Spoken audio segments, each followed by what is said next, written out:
Esto es Carne de Máquina.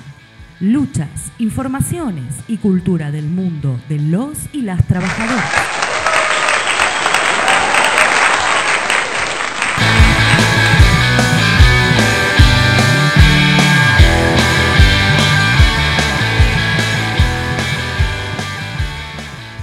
Bienvenidas, bienvenidos, esto es Carne de Máquina, un programa hecho en cortinas por Lito y Flor, con la columna de opinión de nuestro compañero y amigo Raúl, y como siempre, como cada domingo, quien les habla, Sebastián Díaz Infante. Pero no me encuentro solo, me encuentro con mi compañero y amigo el Tano. Hola Tanito, ¿cómo estás?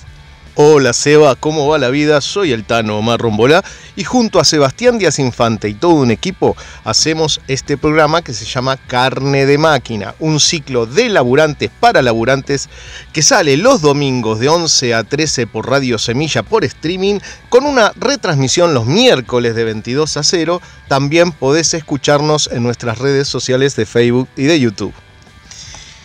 Y bueno, en este programa vamos a estar hablando del caso del compañero de Manaos. Estamos hablando de César Luján, que está reclamando derechos en Manaos, y al sindicato, donde está intentando hacer una lista opositora, y recibió una apretada, como decimos nosotros, en la puerta de la fábrica.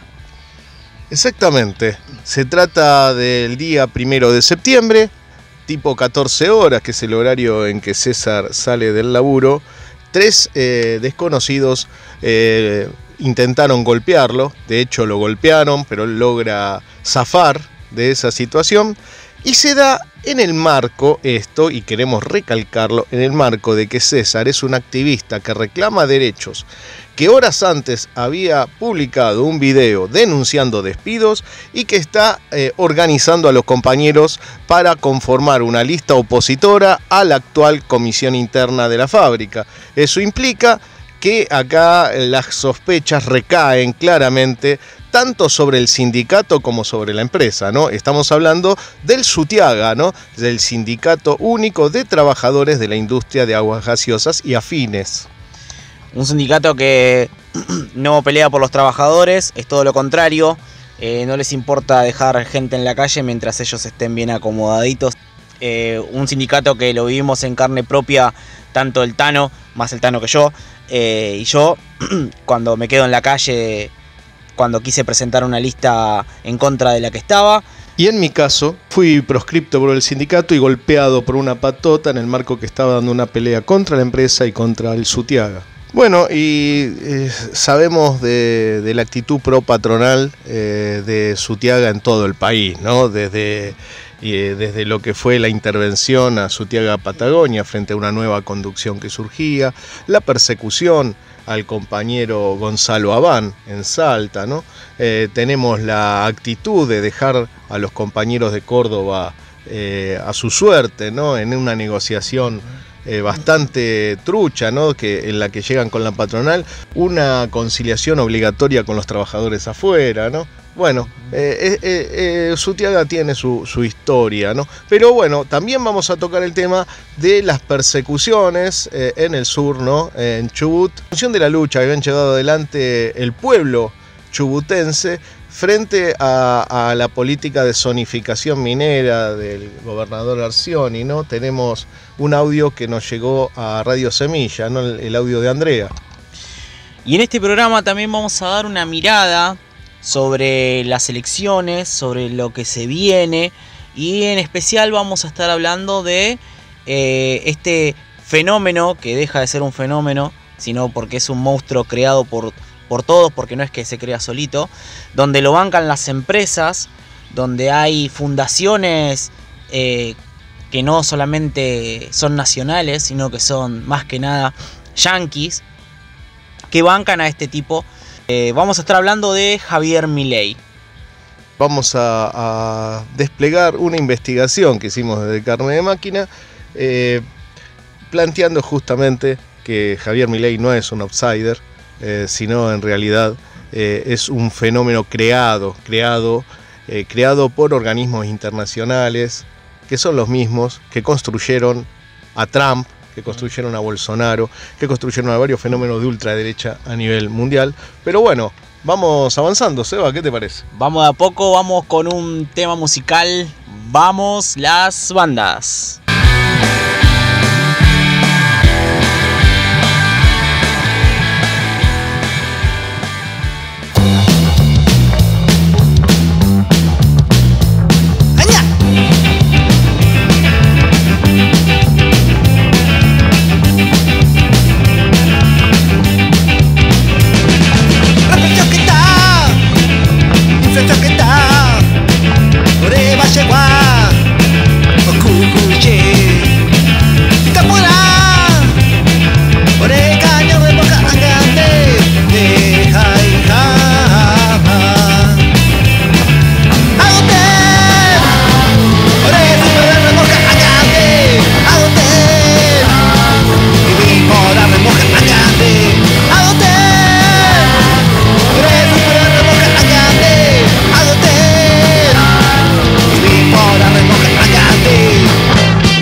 Estás escuchando Carne de Máquina.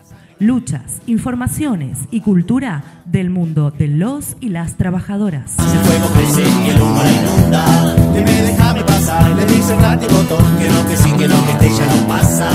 Piquetera, cortando la ruta entera, porque con obedecer no alcanza. Estamos en tiempo de siembra. Plantá tus ideas. Plantá tu música. Plantá tus palabras. Plantá tus sonidos. Plantate. Radio Semilla. Piquetera, cortando tu vida entera, porque con obedecer ya no alcanza.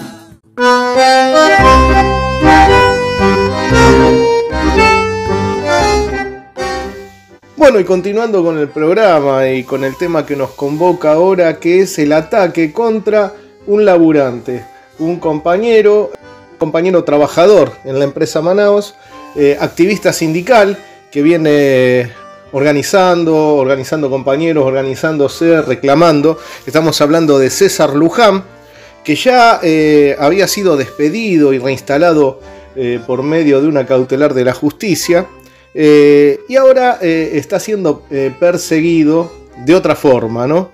Hubo un ataque de 3 desconocidos cuando salía de laburar.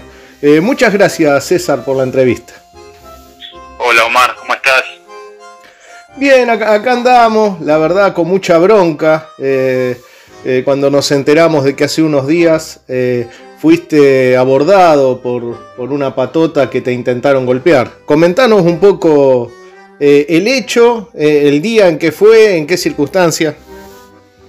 Sí, primeramente nada, agradecerles por el llamado, la difusión, por preocuparse, más allá de esta entrevista, la preocupación, ¿no? Segundo, bueno, esto fue el 1 de septiembre, yo salgo a las 14 horas del trabajo, me retiro, prácticamente salgo con muy pocos compañeros, la mayoría, como ya saben, hace 12 horas, trabaja 12 horas, y con esto de la reinstalación y la medida cautelar, bueno, yo no estoy haciendo horas extras, estoy haciendo las horas normales, por lo tanto, cuando salgo, prácticamente salgo solo. Bueno, evidentemente aprovecharon para mandarme una patota ahí a 200 metros del portón de la empresa donde yo dejo el auto, y vinieron a atacarme directamente, me empezaron a insultar, pero yo no entendía bien qué me querían decir, querían que me acercara, yo, o sea, se le notaba la intención de querer golpearme, por lo tanto no me acerqué y como ellos veían que no me acercaba, ellos empezaron a perseguirme, y bueno, yo lo que atino a hacer es darme vuelta y empezar a correr. En eso siento que me empiezan a pegar patadas en las piernas para que me cayera y bueno, por suerte no caí, corrí unos metros más y ellos se frenaron, me siguieron provocando para que me acercara y yo le dije, bueno, yo le contesté, le digo, pero si ustedes son 3, le digo, o sea, ¿viste? Y ellos se dieron vuelta rápido, apuntaron hacia un auto, hay un Ford Fiesta que lo estaba esperando, y subieron rápido y se fueron, salió matando el auto. Bueno, yo corrí hacia el auto para ver si podía ver por lo menos la patente, realmente no la pude ver. Así que bueno, ese fue el hecho. Pero ya te digo, lo que buscaban era no solo esas pataditas, sino evidentemente que me cayera y darme una golpiza, digamos, ¿no? Bueno, vamos a aclarar algunas cosas que obviamente no se desprenden solo del relato, sino que César Luján, como decíamos, está reclamando derechos, tratando de organizar a los compañeros para reclamar en su lugar de trabajo. También se plantea la posibilidad de ser elegido delegado, ¿no?, ante la proximidad de elecciones gremiales.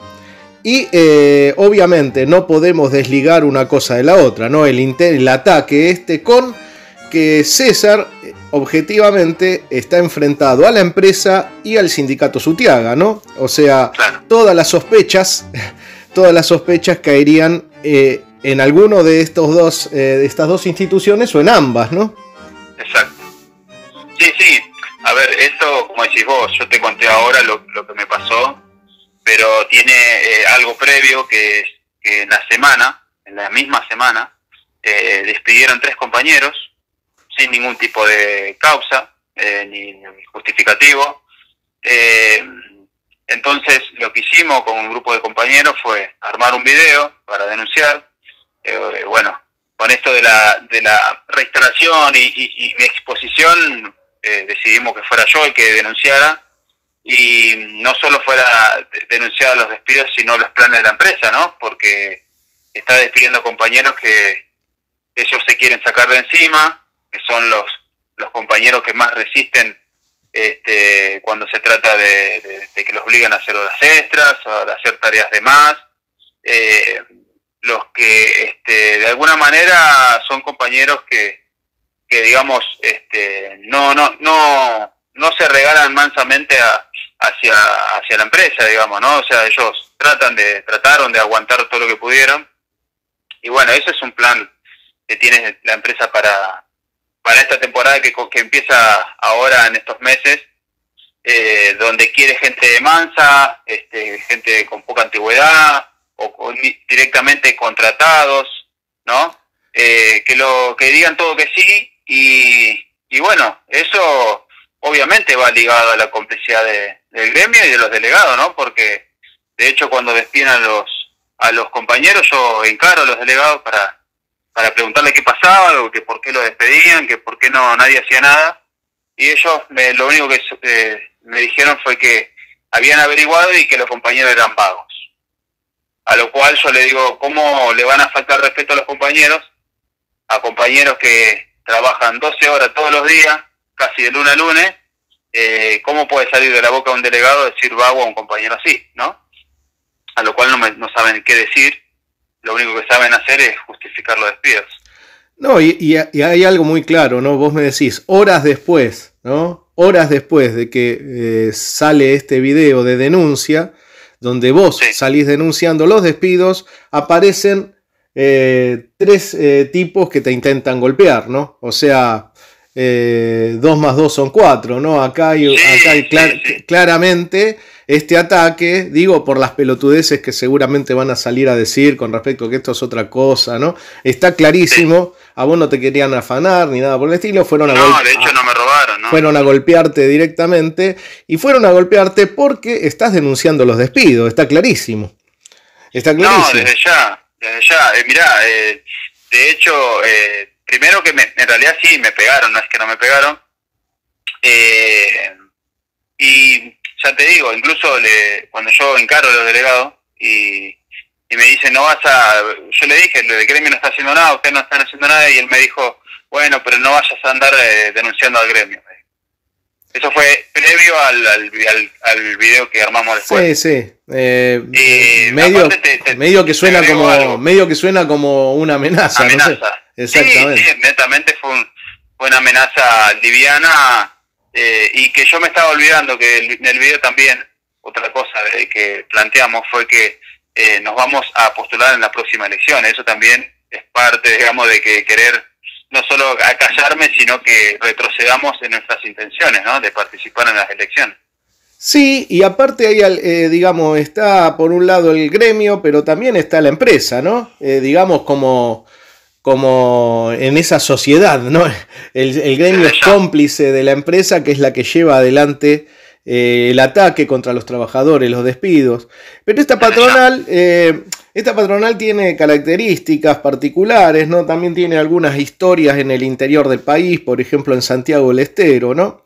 Estaba leyendo en el medio originario.ar que denuncian a Orlando Canido por el ingreso a la comunidad indígena Yacucachi en Bajo Hondo del pueblo Guaycurú. Y un fin de semana entraron con un grupo, según dice este medio, con un grupo armado, con camionetas y escopetas, tirando tiros contra las viviendas de la gente originaria para barrer a estos pueblos originarios de esas tierras, ¿no? Acá, digamos, de alguna manera, esta patronal muestra que es capaz de todo, porque si según esta denuncia son capaces de entrar con camionetas armados a tirar, ¿por qué no pensar que en su planta no van a utilizar los mismos métodos, no? Claro. No, a nosotros no nos sorprende, y como decís vos, es una sociedad, no nos sorprende. No es la primera vez que se postulan, hay un grupo de compañeros que se quiere postular en oposición a los delegados que ya están hace más de 12 años, y que los mandan a golpear. O sea, esto ya sucedió acá en Manaos, como también sucedió en las últimas elecciones de delegados en 2021, donde dejan entrar la patota del gremio, para apretar a los compañeros. Por ejemplo, a los compañeros que no quieren ir a votar en las elecciones, a los que ellos ya tienen marcados, que son rebeldes, por poner el mote ese, y van y los aprietan. O sea, ahí te das cuenta que hay una sociedad, porque alguien los deja pasar.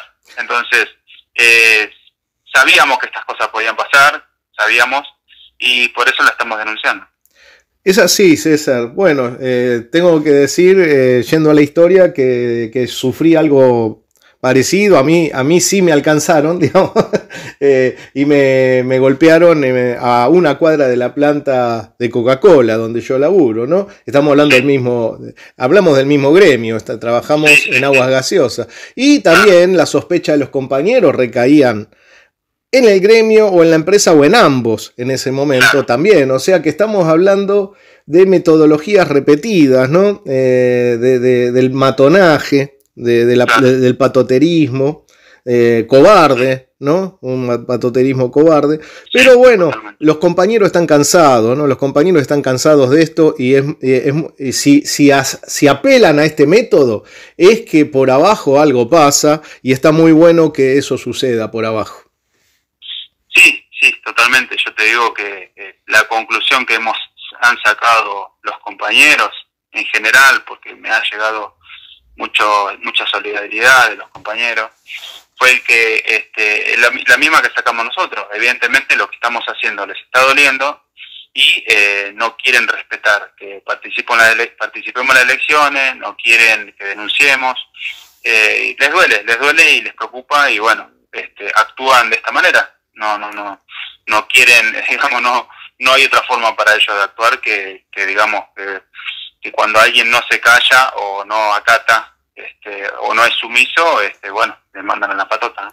Es así, es exactamente así como vos decís y como piensan los compañeros, y por suerte hay una reacción frente a este ataque que lograste en parte repeler, ¿no? Y hay toda una declaración y un conjunto de compañeros y organizaciones sindicales, políticas que se han expresado repudiando el ataque y apoyándote en esta pelea.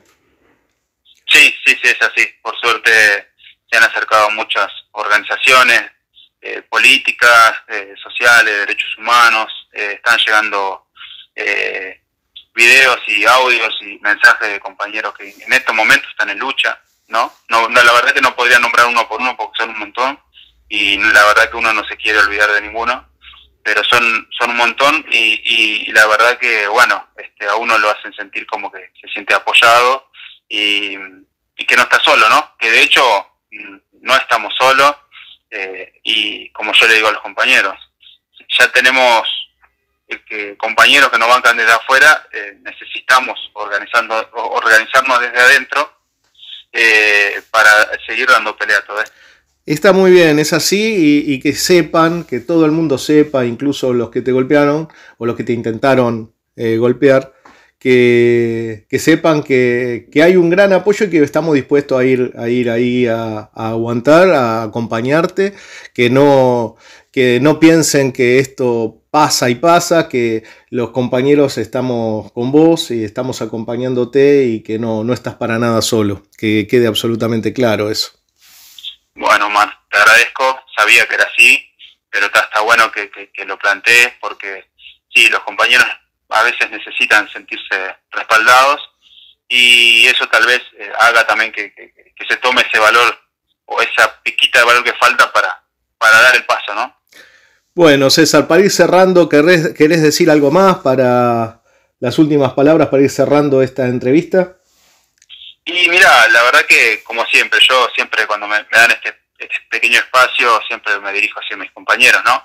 Que son, digamos, en cuestión, digamos, los que tenemos la fuerza para dar vuelta a esto somos nosotros, pero de manera organizada, es decir, que cada uno sea consciente de que todos nosotros juntos producimos para las ganancias de acá de Don Manaos, y así como tenemos esa fuerza organizada para producir, también tenemos la fuerza organizada para ejercer nuestro derecho a huelga, nuestro derecho a reclamar nuestros derechos, nuestras reivindicaciones.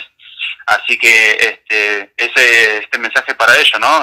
Que generemos la unidad necesaria, ya sea por sector, por línea, en general todo, y que bueno, frente a las elecciones que se vienen ahora, también logremos participar todo, que sea elecciones libres, y bueno, que la única forma de garantizar eso también es organizándose. Así que ese es el mensaje.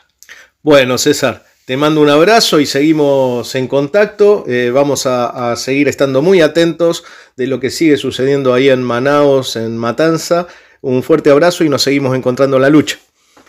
Dale, Omar, muy agradecido como siempre de que estén presentes y bueno, desde ya nos encontramos en la lucha. Un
lo que veo yo aquí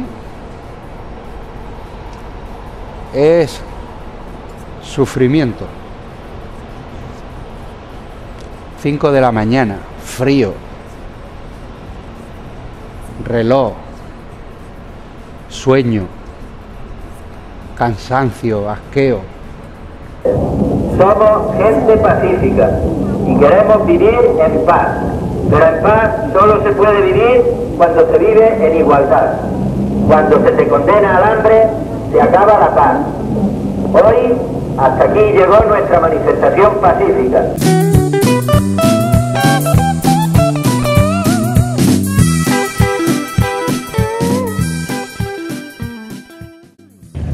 Bueno, buenas tardes a todas las compañeras de ahí de Radio Semilla, a toda la audiencia de esta hermosa radio, este medio alternativo que cuenta un poco lo que sucede en la realidad, ¿no?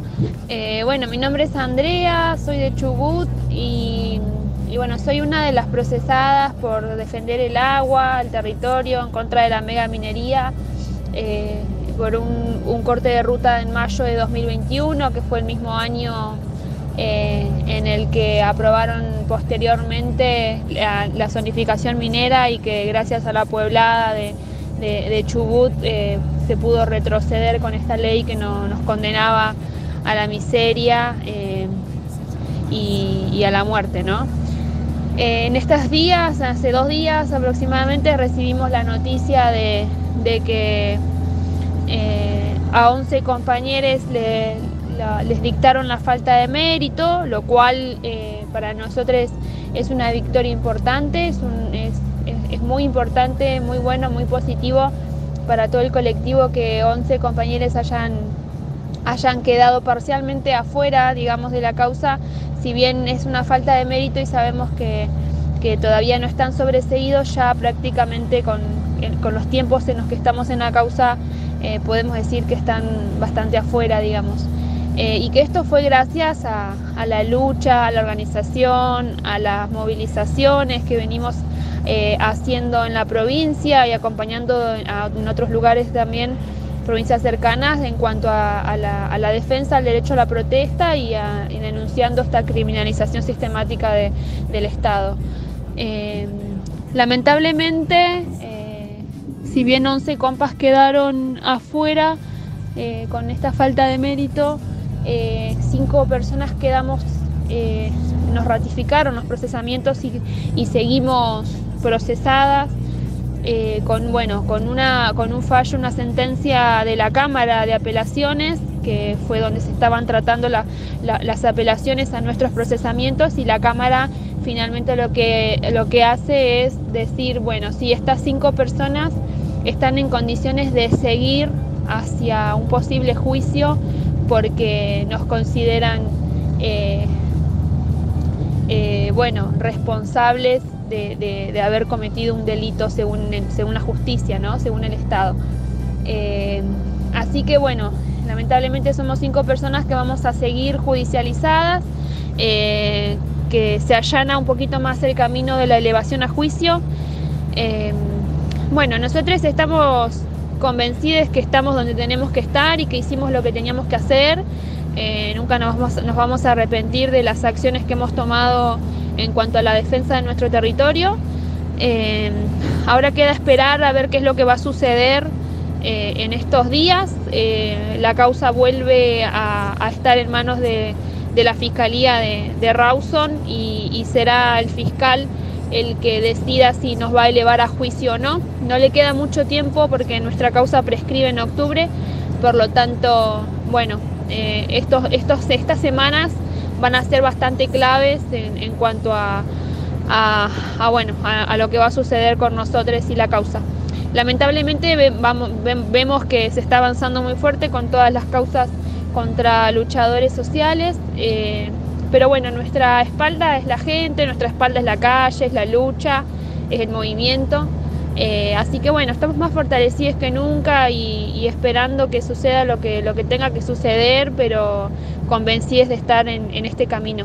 Así que muchísimas gracias una vez más por darnos la oportunidad por interesarse, por habernos contactado, por interesarse en lo que está sucediendo en Chubut. A veces el cerco mediático es muy grande y hace que no se sepa lo que pasa en provincias un poquito más alejadas de la capital, así que de Buenos Aires. Así que bueno, eternamente agradecidas y seguiremos en contacto. Que me déjame pasar, le dice el ratibotón, que no, que sí, que no, que este ya no pasa. Piquetera, cortando la ruta entera, porque tú no debes ser mal.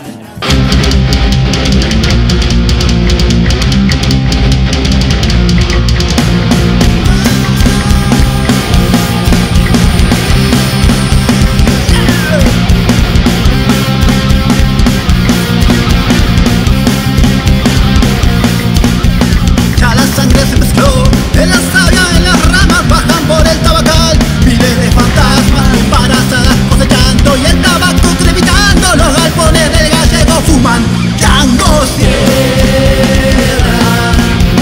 tierra, tierra, tierra. Tiene que ser más de chagas y polvillo bajo el cielo de cerrillos. Llora mi niño, y hay un ideal sin calma, que las balas no lo alcanzan, que la tierra sea para quienes la trabajan. Tierra, tierra, tierra, tierra. Tiene que ser.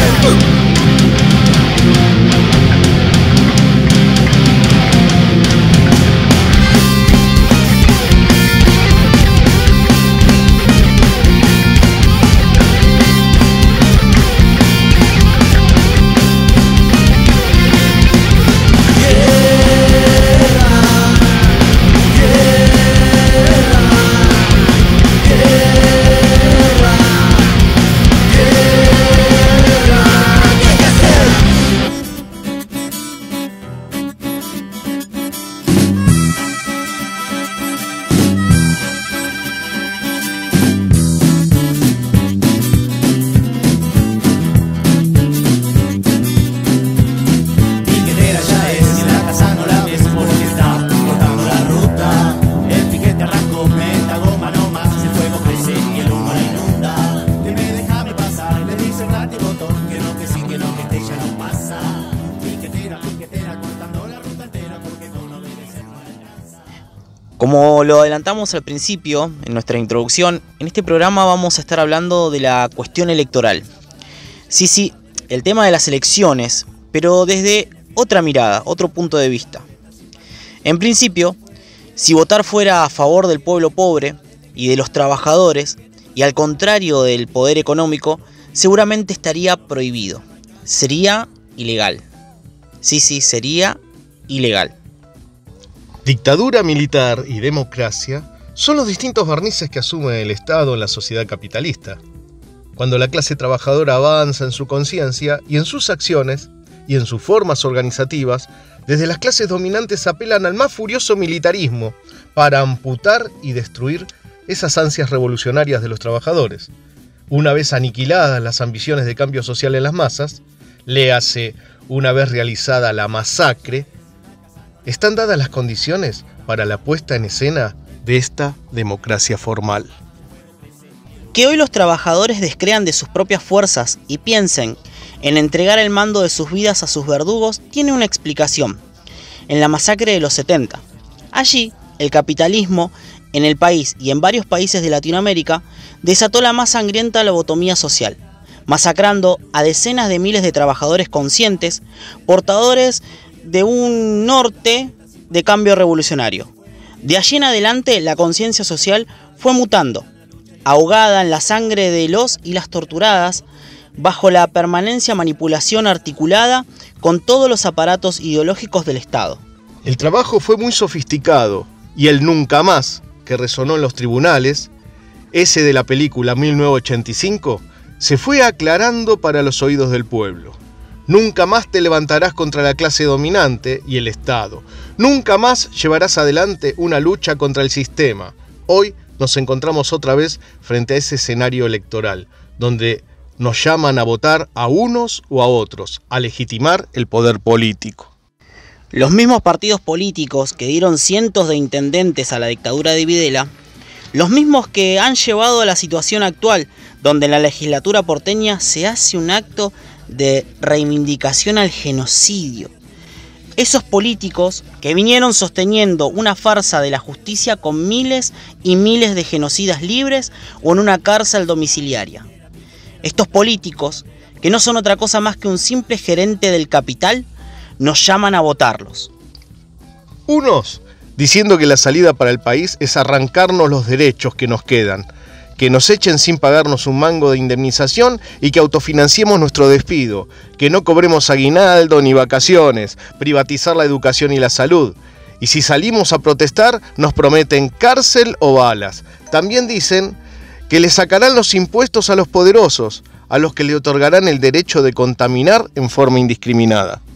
Otros, con un discurso nacional y popular, vienen gobernando a favor de las corporaciones, destruyendo el salario, reprimiendo protestas, pagando la deuda a costa de la mayor devastación del país, permitiendo el saqueo de las minerías, el envenenamiento del ecosistema llevado adelante por los agronegocios y sus agrotóxicos. Nos dicen que los votemos para que no gane la derecha. Hay que dejar de hablar de derecha e izquierda por 2 años, por lo menos. Hablemos de clases sociales. Las alianzas políticas mayoritarias con diferentes discursos preparan un ataque contra los trabajadores y el pueblo pobre.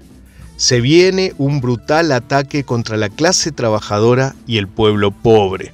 Se viene un brutal ataque contra la clase trabajadora y el pueblo pobre. ¿Por qué pensar que las soluciones a los problemas de nuestra vida pasan por votar a nuestros verdugos? ¿Por qué pensar que las soluciones a los problemas de nuestra vida pasan por votar? Tomar la vida en nuestras manos es otra cosa.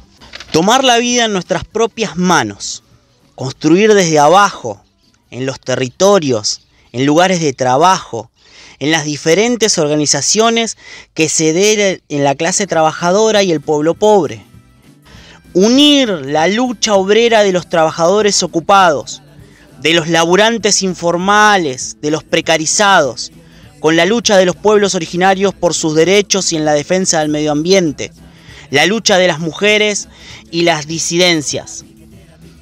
Una vez que quedó claro que lo importante para la clase trabajadora no es votar, sino organizarnos como clase, podemos hablar del tema que todos hablan, pero una vez más, desde otro lugar. Sí, en este programa vamos a estar hablando de Javier Milei. ¿Pero quién es Javier Milei? ¿De verdad crees que es un outsider? Carne de Máquina investiga. Ten, ten, ten, ten, ten, ten, ten, ten.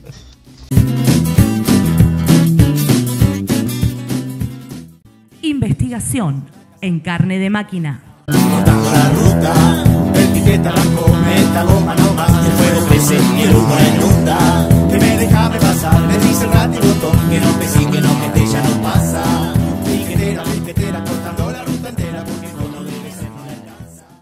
La corriente libertaria existe en la política estadounidense desde la segunda mitad del siglo XX.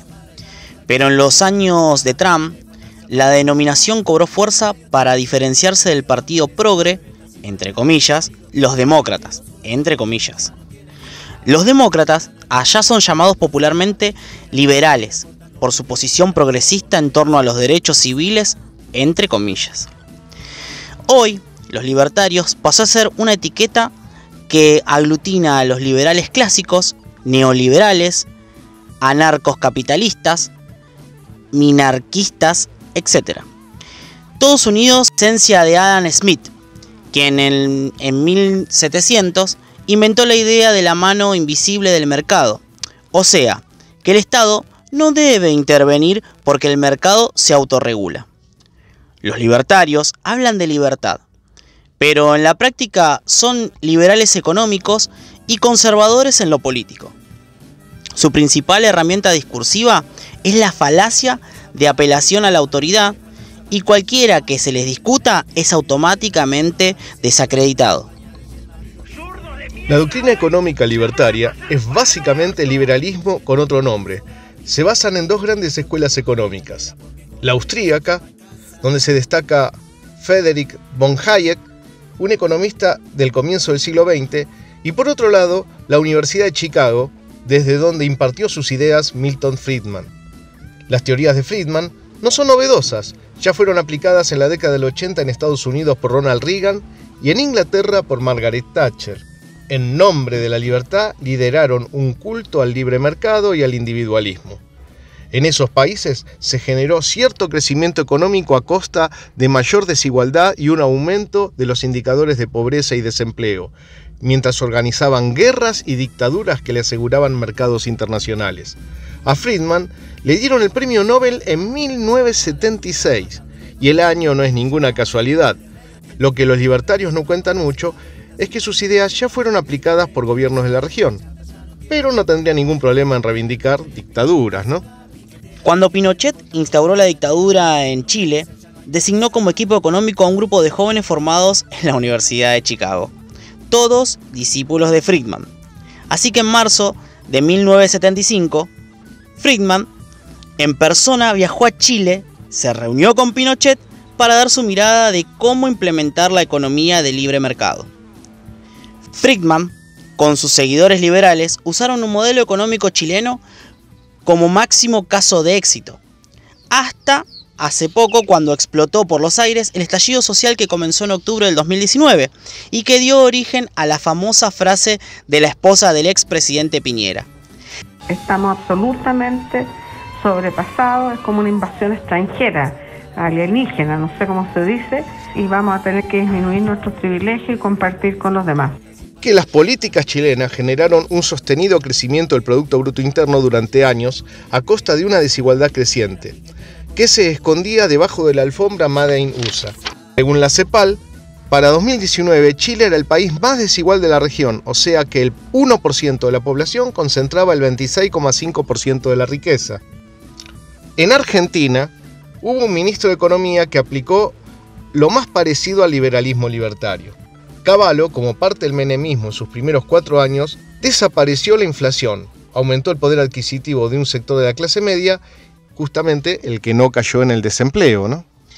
En esos 4 años aumentó la desocupación de un 7,6 a un 17,6. La deuda externa pasó de 61.000 millones a 87.000 millones de dólares, se privatizaron y se arruinaron casi todas las empresas públicas, dejando un Estado sin intervención en varios sectores estratégicos. Se concentró en la tierra en pocas manos, las importaciones destruyeron la industria nacional y la convertibilidad fue una bomba de tiempo de la que no se podía salir sin un estallido que se produjo justamente en el 2001. Cavallo es casi un columnista de La Nación Más. Por lo menos ayuda con el reciclaje y llama la atención que esas ideas viejas ya aplicadas vuelvan a tener tanta fuerza y coordinación. ¿Quién está realmente detrás de este regreso? ¿Quién está realmente detrás del financiamiento de los grupos libertarios?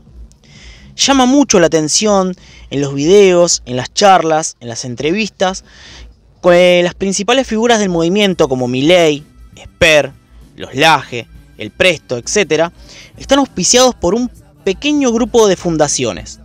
Muchas gracias a la Fundación Naman, gracias a la Fundación Libertad. Antes que nada, gracias a ustedes, a la Fundación Liberar. Gracias al patrocinio de la Fundación Atlas. Se agradece en nombre de toda la Fundación Liberar. Te quiero agradecer, Edu, querido. Pueden buscarlo en el canal de YouTube de Fundación Club de la Libertad. Soy el director de la Fundación Friedrich Naumann para la Libertad aquí en Argentina. Fundación Libertad, Fundación Atlas, Fundación Liberar, Fundación Lamas, la Fundación Friedrich Naumann para la Libertad.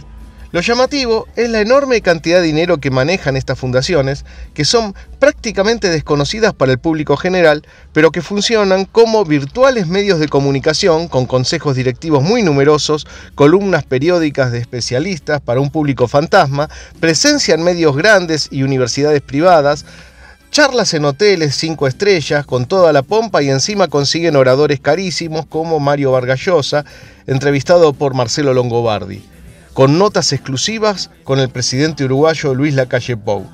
Las fundaciones se entrecruzan y a veces comparten espacios. Con otras fundaciones de Latinoamérica, las que tienen más presencia en Argentina parecen ser la Fundación Atlas, que tiene oficinas en un edificio de Puerto Madero, y la Fundación Libertad, que se compró un gran edificio en la costanera de Rosario. Por ejemplo, la Fundación Libertad reúne a cientos y cientos de empresas y es parte de la organización, por ejemplo, del movimiento empresarial antibloqueo, en la que participa la abogada Florencia Rieto, que es parte, a su vez, del espacio político de Juntos por el Cambio. La casta que quieren eliminar ellos, Esta organización se encarga de asistir y dar asesoramiento a las empresas que están cruzando conflictos con sus trabajadores y les ayuda a judicializar a esos trabajadores, a iniciarle procesos activistas a los delegados que están luchando, por ejemplo, contra los despidos y que se paran frente a las empresas en el medio de un paro. Muchas empresas argentinas que figuran como socias, la mayoría son entidades financieras, bancos, empresas del agroindustriales, que están comprometidas hoy con la causa libertaria, pero llama la atención que la Fundación Libertad, entre todas las empresas donantes, publica en un lugar de privilegio de su página en la categoría Platino, por encima de Vicentín, a una fundación llamada Atlas Network. Y esto es clave, tan clave que a raíz de notas que salieron en medios argentinos, deben haberse avivado, porque hoy entras a la página y Atlas Network pasó del lugar de privilegio a directamente no figurar. Por otra parte, la Fundación Atlas Argentina tiene un nombre sospechosamente parecido a Atlas Network y pone en un lugar destacado el único premio que recibió en su historia, que fue el Atlas Economic Reset Foundation, que es de la Fundación Atlas Network. Y cuando uno entra al sitio de Atlas Network, se entera que la fundación de Estados Unidos, con presencia global y entre sus filiales locales, pone efectivamente a la Fundación Libertad y a la Fundación Atlas, entre otras.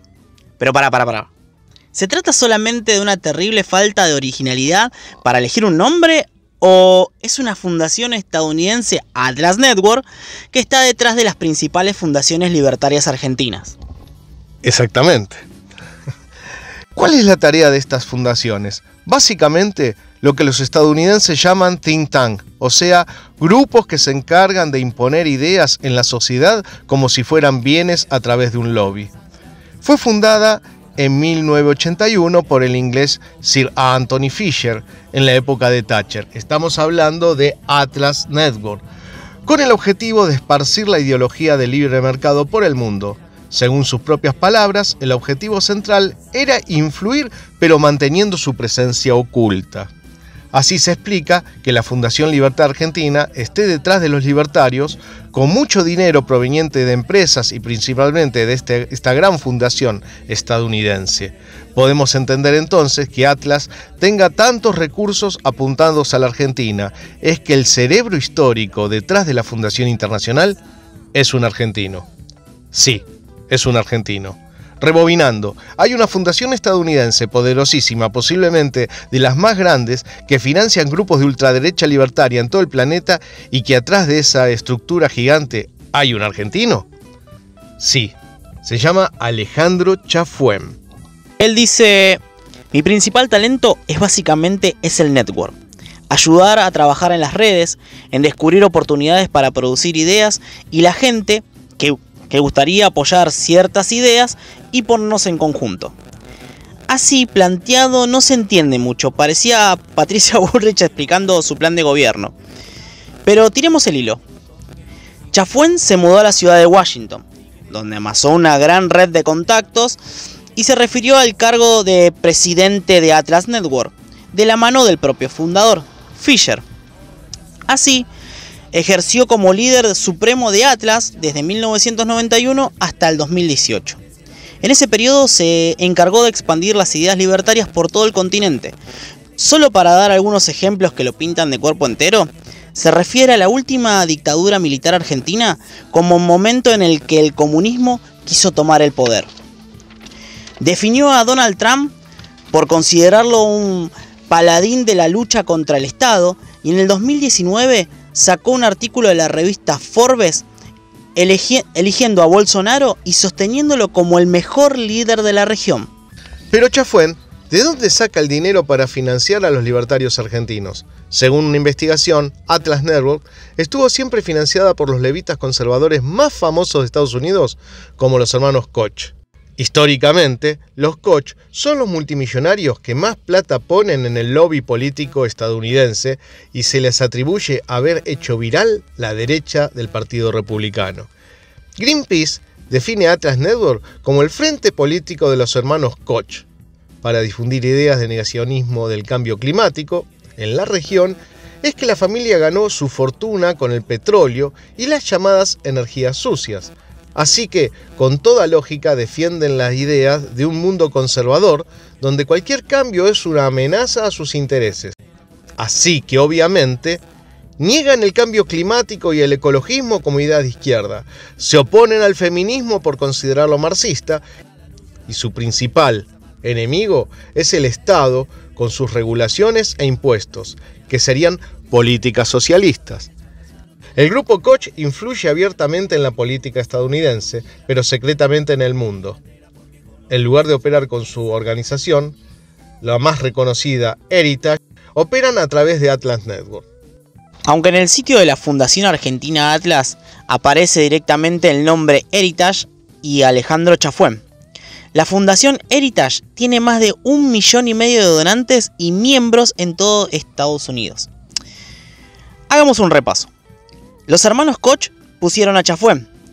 Chafuen puso a la Fundación Atlas Network.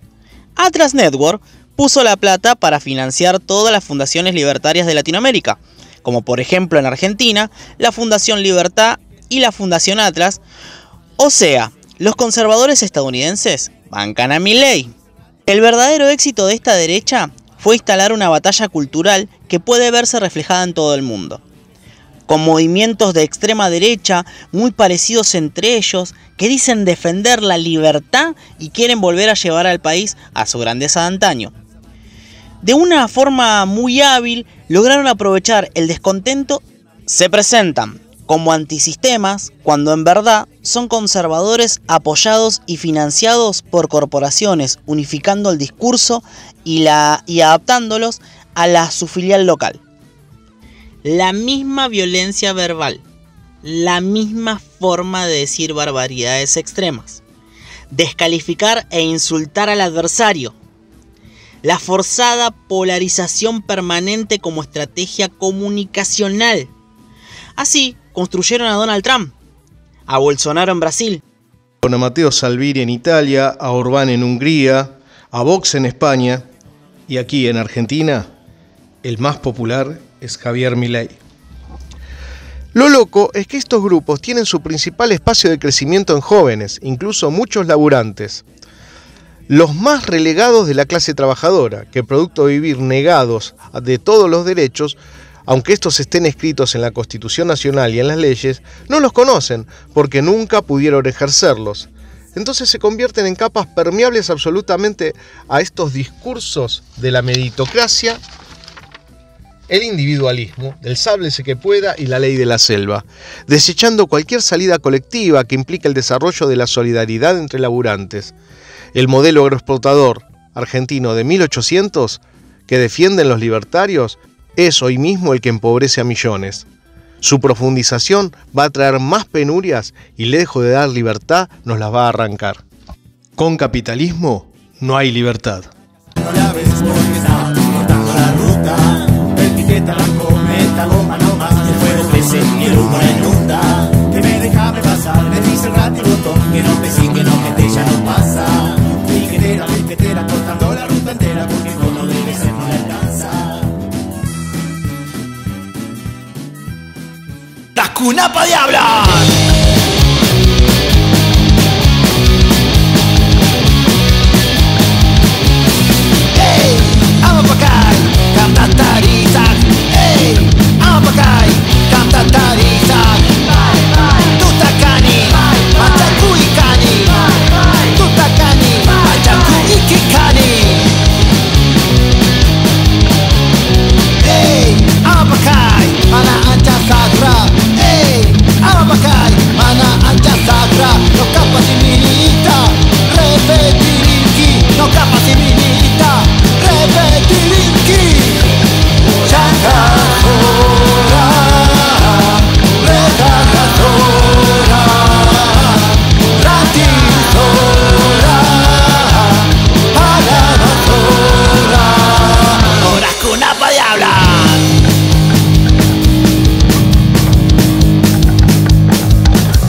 Hola, compañeros de Carne de Máquina, nuevamente construyendo esta columna, tratando de compartir las inquietudes que se van recogiendo en la semana, las percepciones, las noticias que nos impactan, donde desde el punto de vista político hay una centralidad en el sentido de lo que ocupa las páginas de los periódicos y las pantallas de los canales de televisión. Si esa podemos considerar que es la política, el tema de que luego de las PASO se produjo un terremoto en determinados sectores, porque los de abajo la siguen pasando igual, y cada vez peor con la devaluación del 22%, los de abajo la siguen pasando peor. Muchos pronostican el mismo Milei, que va a ganar las elecciones en primera vuelta. Se percibe que su victoria generó un violento cambio de aire y dentro y fuera de la Argentina. El descontrol de los precios, del tipo de cambio, pronostican que al oficialismo, al peronismo, no le va a ir tan bien, no la tiene tan fácil. Pero bueno, hay que ver cómo se alinean los planetas. La gran preocupación, sobre todo la de los centros de poder internacional, fundamentalmente Estados Unidos, es ante las propuestas que está planteando este personaje, ver cómo va a ser la gobernabilidad. ¿Qué va a ser? Se lo preguntan en La Nación. The Economist, el periódico, dice que directamente es absolutamente inviable todo lo que dice. Va y manda sus emisarios a Nueva York. Darío Epstein y Juan Napoli, integrantes de La Libertad Avanza, que mantuvieron encuentros con ejecutivos de fondos y bancos de inversión para hablar de la crisis. Expusieron, escucharon ideas, pero dejaron dudas. El encuentro fue con unos 80 empresarios en la casa de Gerardo Jerry Matos, un funcionario del HSBC. Dejó esta entrevista una sensación de que está todo muy verde. Y para lo que dice Milei, es qué van a hacer con la llamada bola de los LELIQs, que son billones y billones de pesos, y donde ningún espacio sabe cómo van a resolver este problema. De lo que más se sabe, digamos, ahí está la plata de los ahorros de la clase media argentina, que la tienen los bancos, que atraen la plata con las tasas de interés, y entonces la gente se ha entusiasmado, y eso es para una maniobra para que el dólar, entre comillas, no suba, y ya es de larga data, pasó desde Cristina a Macri, de Macri siguió por Alberto, y aquí estamos. Está la bomba de los LELIQs, que parece que la quieren muy posiblemente reventar a costa de la clase media, pero la clase media, si le sacan le juegan con los ahorros, hace volar todo por el aire. También les dijeron a estos empresarios, los enviados Darío Esteban y Juan Napoli, que tienen abrochado un acuerdo con los máximos dirigentes sindicales, lo cual no sería de extrañar, porque los muchachos, con tal de mantenerse en el poder, la burocracia firma cualquier cosa. En una entrevista que aparece en Diario AR de Diego Genú con el investigador, creo que es Jorge Morresi, de la Universidad Nacional del Litoral, aparecen una serie de puntas para entender este movimiento de distintos sectores, digamos, que verticalmente atraviesan a la sociedad, desde sectores pobres, donde Milei tiene el grueso, hasta medios, sectores medios, donde tampoco juegan tanto las instituciones, sino que es mucha gente suelta, con diversidad de demandas. En el tema gobernabilidad podemos decir que Milei no tiene todas las de perder, dado que gran parte de la maquinaria estatal que funcionó durante el gobierno de Macri y de Cristina va a pasar con armas y bagajes a las filas de Milei, mientras le den el margen para negociar. Como señala esta entrevista, dentro del núcleo de activistas y militantes se imaginan cosas totalmente disímiles entre sí, desde aquellos que dan la bienvenida a los sectores de la casta que se integrarían porque la dirección está puesta en el sentido que ellos quieren, hasta aquellos que se imaginan que no va a suceder y que es un lento desmantelamiento del Estado. Traemos a colación un muy interesante artículo que está en la página del Partido por la Revolución y el Comunismo, que presenta un trabajo muy serio sobre el neofascismo, donde en primer término, retomando a Lenin, dice que todo gobierno burgués es la dictadura de la burguesía, la dictadura de dicha clase en el poder. Y que esta forma parlamentaria aparentemente democrática o bien puede mostrarse en forma bonapartista, un líder que se ubica por fuera de las clases y desde esta supuesta exterioridad regula las relaciones entre ellas, en cada caso con sus matices, según el momento y lugar.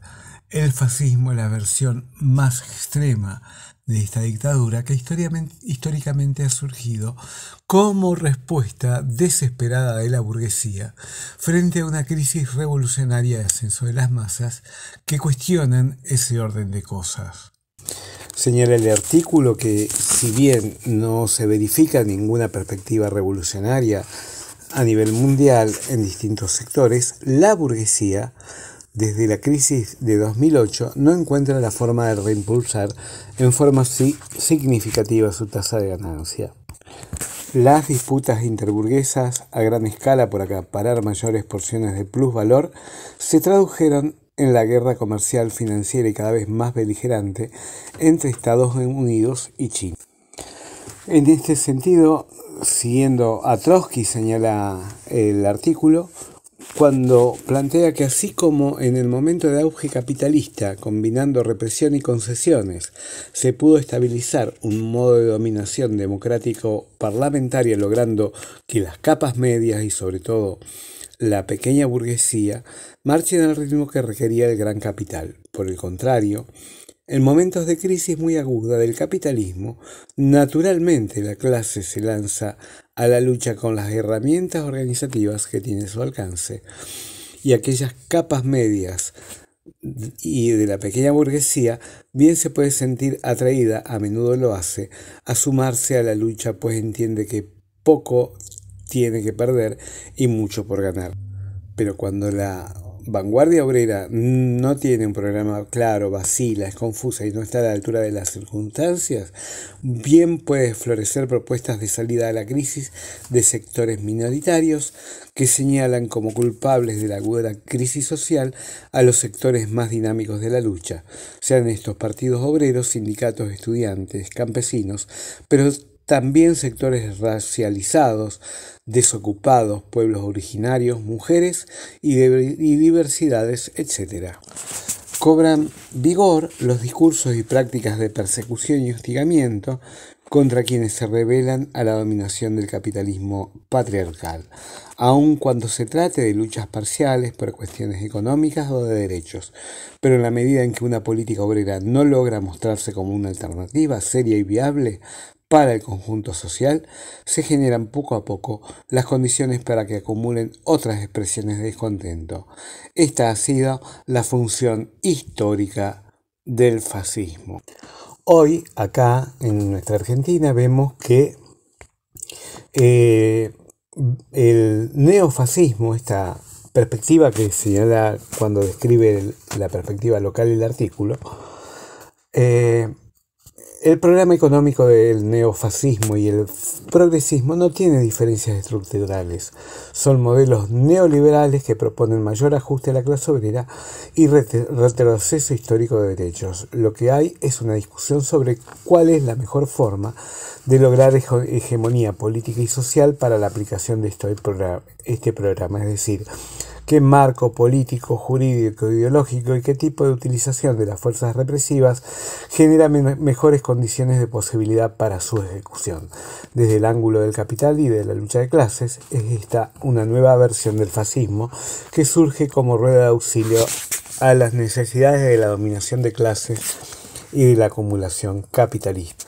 Desde nuestro punto de vista, lo que intuimos es que esta dispersión de sectores de la clase obrera, de sectores en lucha, de sectores campesinos que no logran generar un programa común, implica que en contrapartida se generan respuestas individuales de miedo, el odio o las políticas de odio que tanto se mencionan tienen su origen en el miedo, en el temor, en la falta de seguridad propia, individual y en un contexto donde las redes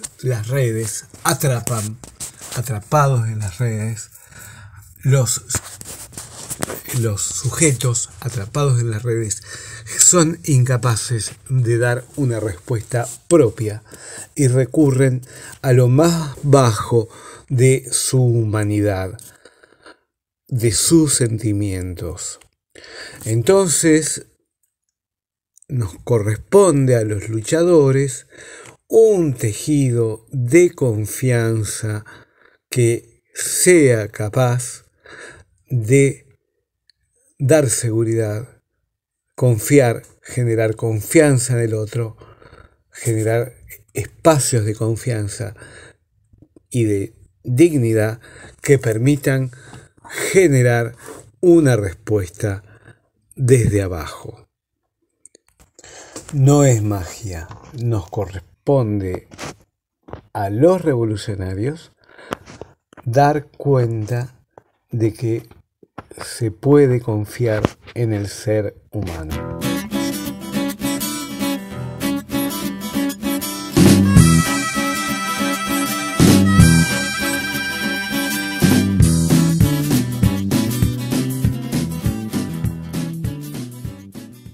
Y bueno, como siempre, un domingo más que nos encuentra juntos, un programa que se va acabando. Muy contentos porque nos volvimos a reunir con el Tano después de mucho tiempo. Sabemos nuestros horarios, se nos hace muy difícil. El Tano con turnos rotativos que le viven carcomiendo el cuerpo. Y yo con mis pequeños y cumpliendo el deber de papá. Y a veces se nos complica juntarnos, encontrarnos. Pero bueno. después de vuelvo a lo mismo, mucho tiempo, la felicidad de volvernos a encontrar. En un programa donde siempre decimos, nosotros no te decimos a quién vas a votar, solamente mostrarte lo que va a pasar. Y no es que solamente vamos a atacar a Milei, sino que le vamos a pegar a los otros dos candidatos más fuertes o más importantes de las próximas elecciones. Sí, y sobre todo vamos a remarcar y recalcar la crítica, nuestra mirada crítica sobre el sistema electoral, ¿no? Que en realidad no es otra cosa que otra forma de dominación, ¿no? De la clase dominante, de la clase capitalista sobre los trabajadores y las clases subalternas, ¿no? Cómo nos dominan, o con el garrote o con la zanahoria.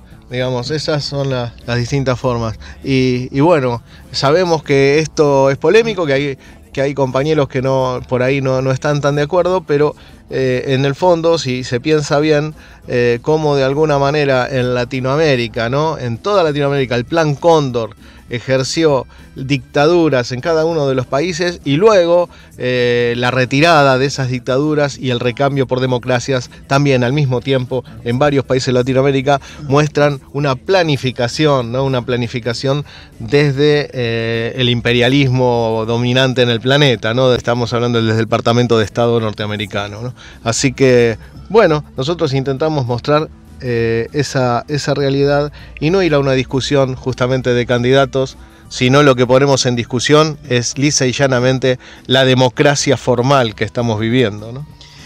Así es, y yo no tengo más nada que agregar, más nada que decir, solamente me voy despidiendo, les mando un abrazo gigante a todos los compañeras y compañeros que nos escuchan, sin más nada que decir, un abrazo gigante.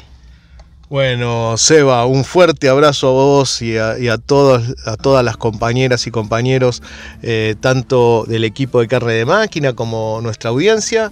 Les mandamos un abrazo grande y bueno, remarcamos que lo que se viene es duro, gane quien gane, pierde el pueblo. Es muy duro lo que se viene y nos tenemos que preparar para resistir. Nos seguimos viendo entonces ahí en la lucha y en el camino de esa sociedad nueva que va creciendo en nuestros corazones.